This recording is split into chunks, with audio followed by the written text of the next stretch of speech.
Merci chers amis, vous nous suivez à travers cette émission Veille patriotique de Patio RFI, mon amour Teketa, mon Kwatombolo Mohamakaninda, journaliste de la population. Merci de écouter une amie Mkolalelo, quand même enfin, gouvernement et Itukobima depuis hier, population tout déjà sur le terrain, population timide. Est-ce qu'elle va recevoir gouvernement au Ndengini?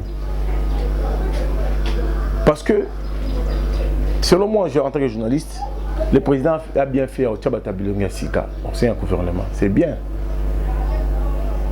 Mais est-ce que la population, ils sont d'accord au gouvernement? Tous les cas, il y a Peter Kaza du VPM, où il faut changer, il faut Jacquemin Chaban. Jacquemin Chaban était secrétaire IDPS. Il avait fait quoi au sein de parti? Quand même, on a vu 14 mois, il y avait pas Peter Kazadi. Lelo Kuluna, sur les appels à Roussila, tout est quitté. C'est grâce à Peter Kazadi. Ce qui est le l'enlèvement, le kidnapping, c'est grâce à Peter Kazadi. Pourquoi pas maintenir Peter Kazadi? Mais est-ce que c'est qui bat ça? Moi, qui bat ça? Il y a face à la cara dans le ministère où on a la Likelemba. Na côté, il y a porte-parole, il y a gouvernement. Il fallait bâtir à les airs tamboué.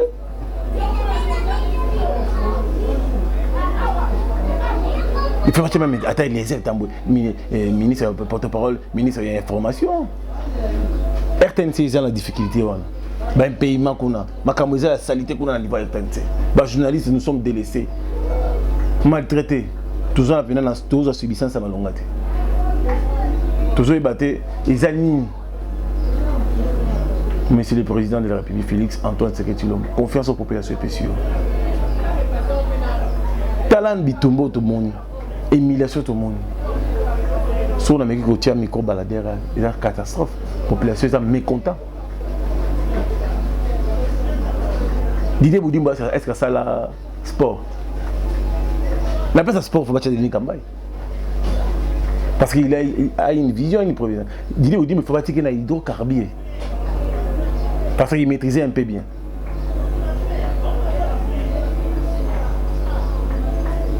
Il fallait le président changer l'affaire foncière pour avoir des amis l'affaire foncière. Le président, il fallait changer la mine. Il a changé, c'est bien. À la tête de la mine, le président, il fallait changer même Tchachombala. Avec un ministre ami. Pour ce qui est déclaré dans le système qui besoin de IDPS en otage. Ils ont la caté. Ils ont la caté. Ils ont la caté. IDPS ils ont parti ils ont parti à Marty. Il fallait tout le monde, le président de la République, le ministère de la Jeunesse, bah Pessiango Ata, force du progrès. Bon, la force du progrès, qui est licencié ici? C'est Bayaka. Joie. Président, il faut l'autre ministère uniquement pour les handicapés. Faire social, c'est mieux, mais il faut faire le ministère uniquement pour les handicapés.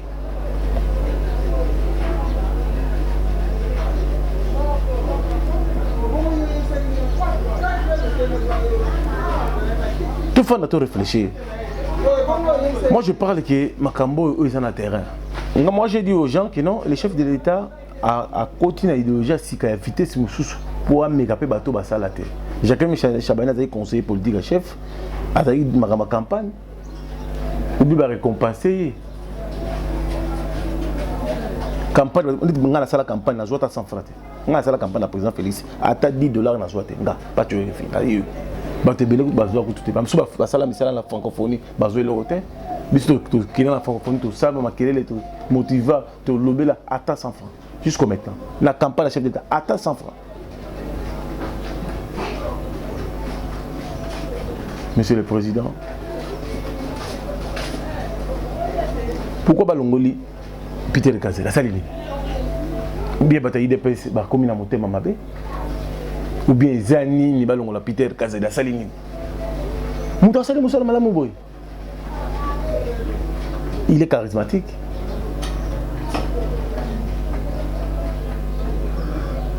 Batwalinga basa ba marche à maîtriser ba électrice salamia ni libanga ni des autres ni batoko setoni.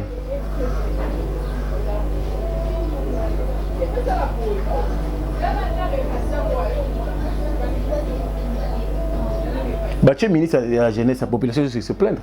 Ministre de la photo, na lati, doni, bache la fin de la boîte, la musique. Pourquoi on n'a pas de refinance, la compétence, c'est ça, on a ministre de la jeunesse. Pour nga pe na bunde, nga pe na juba risque. Nga yipe pas de refinance, juba risque, na bundi pe, na moni pe passer. Parce que nga na kotika la kaka boy. Et comme il dit qu'il est Bamoura, Batumoko, les lots, la banque nyonso ya Congo, ils ont dirigé la banque Kenyien, Togolais, Sud-Africain, les patrons de la banque. Congo, toi la banque, Biso Congo. La banque centrale,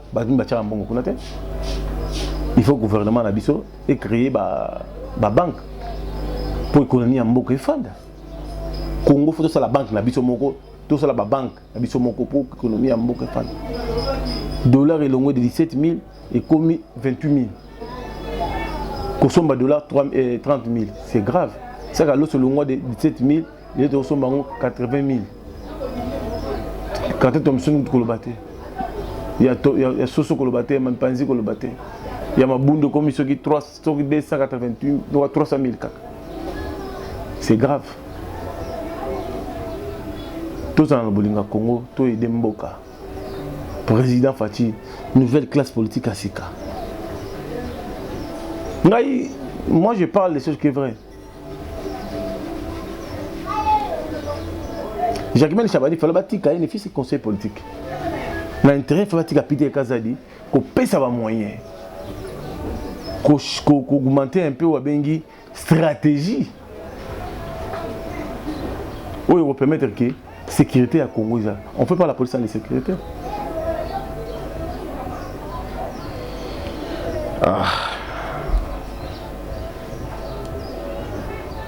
Dans l'autre émission, on a Mawa, on a passé dans mon thème.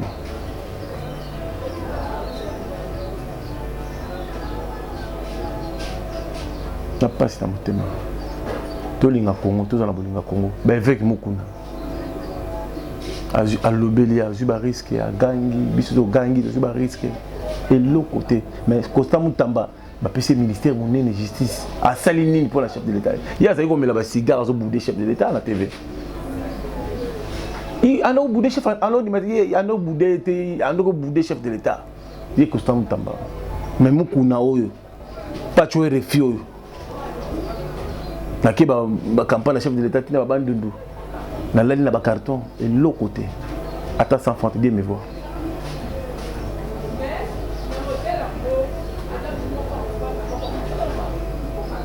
Si la terre est bas, ma béné, climatiseur n'a tout pas. Ma béné, mon terre est bas, n'a tout pas. Ça fait mal. Ça fait mal, vraiment, ça fait mal. Suivant les articles des chefs de l'État.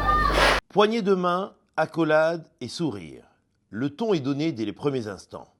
Cette rencontre au sommet se tient sur le mode de la convivialité. Entre le président Félix Tshisekedi et le cheikh Tamim bin Hamad Al Thani, émir du Qatar, le courant passe bien. Les deux dirigeants s'apprécient mutuellement. Leur tête-à-tête a duré plus d'1 heure. Il a été suivi d'une séance de travail avec leurs délégations respectives. L'objectif était clair, faire le point sur les accords passés signés entre la RDC et le Qatar pour enfin les rendre concrets. Il y a 2 ans, nous avons signé une série d'accords avec le gouvernement qatari. La première étape, du moins chez nous, a été terminée, l'étape, si vous voulez, de la validation parlementaire, ce qu'on appelle techniquement la ratification. Nous avons déposé des instruments de ratification comme de règles dans la matière. De ce côté-ci, l'ambassadeur est allé déposer au ministère des Affaires étrangères. Donc il était temps que nous puissions faire le point de la coopération et surtout le point de la mise en œuvre d'un ensemble de projets que nous avons convenus.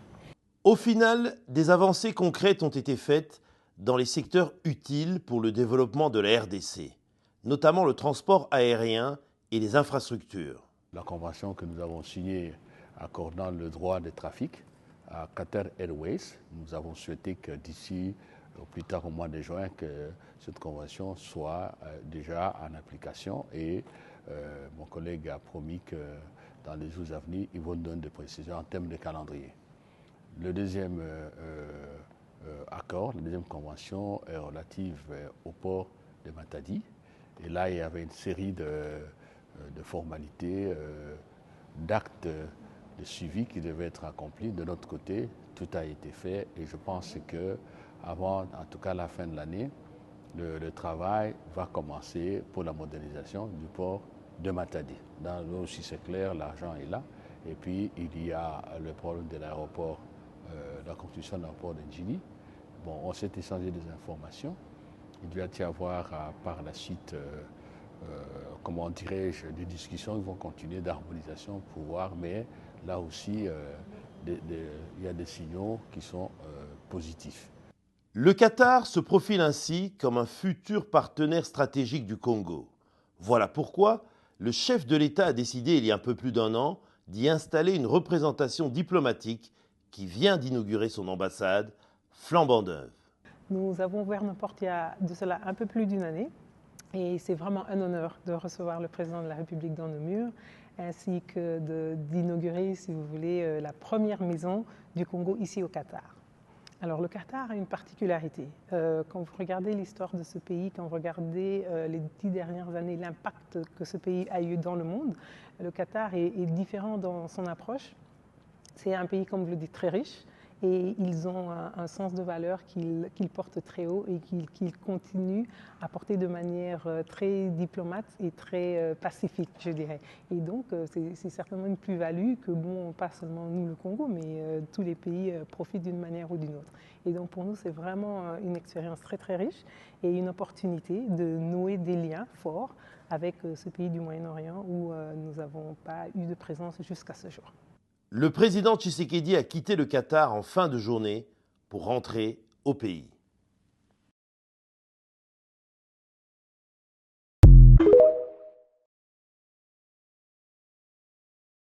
Le président Félix Tshisekedi est arrivé en début de soirée ce vendredi à Antalya, ville du sud-ouest de la Turquie, où se déroule actuellement le 3e forum diplomatique d'Antalya. Le thème de cette édition porte sur comment faire progresser la diplomatie en période de troubles.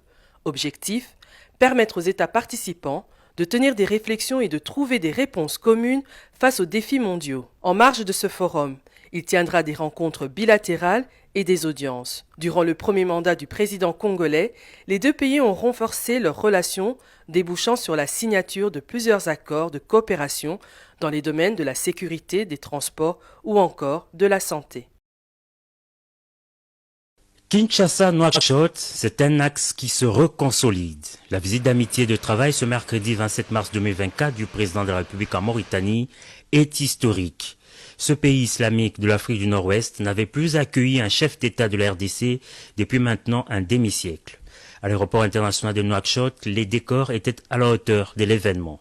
À sa descente d'avion, Félix-Antoine Tshisekedi a été accueilli par Mohamed Ould Ghazouani, président de la République islamique de Mauritanie et président en exercice de l'Union africaine, qui a fait le déplacement de l'aéroport.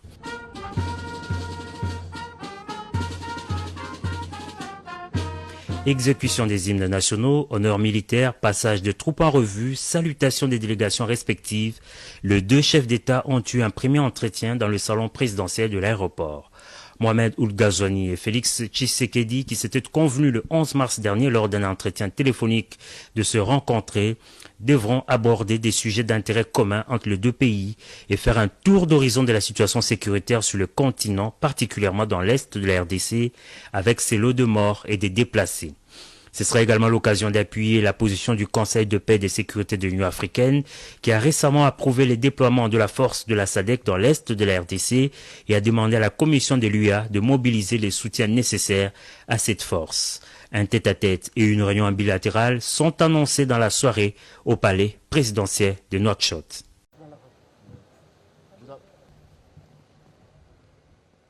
Au palais présidentiel gris de Nouakchott, le président de la République Félix-Antoine Tshisekedi Tshilombo a été chaleureusement accueilli ce mercredi 27 mars 2024 dans la soirée par son homologue de la République islamique de Mauritanie, Mohamed Ould Ghazouani.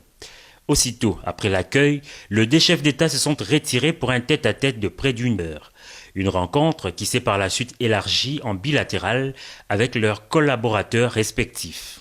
La relance de la coopération bilatérale en perspective de la convocation d'une commission mixte et la situation dans l'Est de la République démocratique du Congo ont été les principaux points débattus. Et s'agissant justement de la crise sécuritaire et humanitaire en RDC, le président de l'Union africaine s'est dit disposé d'assumer ses responsabilités conformément au texte de l'UA pour aider, encourager les médiateurs angolais, le président Joao Lourenço, à remplir la mission de paix lui confiée par l'Union africaine. Le président de l'Union africaine, le président mauritanien, a promis de faire de tout son mieux pour que le dialogue que le président Lourenço a relancé se fasse dans des conditions qui nous permettent de tirer le plus grand bénéfice de ce dialogue-là, qui suppose qu'on parle sincèrement, on se dit la vérité et on cherche dans un esprit constructif des solutions durables à la crise, pour nous à cette agression qui exige que l'armée rwandaise quitte notre pays dès lors que maintenant, à tous les niveaux, même au niveau de l'Afrique, il ne fait plus de doute que le Rwanda est le premier responsable de la situation tragique que connaît notre pays à l'Est. Ce qui concerne la coopération bilatérale, les deux pays comptent organiser une commission mixte Mauritanie-RDC. Il y a un travail d'évaluation qu'il faut faire et d'actualisation des instruments de coopération qui datent de 1974. Je crois que le travail va se faire comme d'habitude. Nous comptons convier nos experts à procéder à cette évaluation avant que nous puissions organiser de manière formelle la commission mixte Mauritanie-RDC. Perspective de développement économique, il faut rappeler que Kinshasa et Nouakchott ont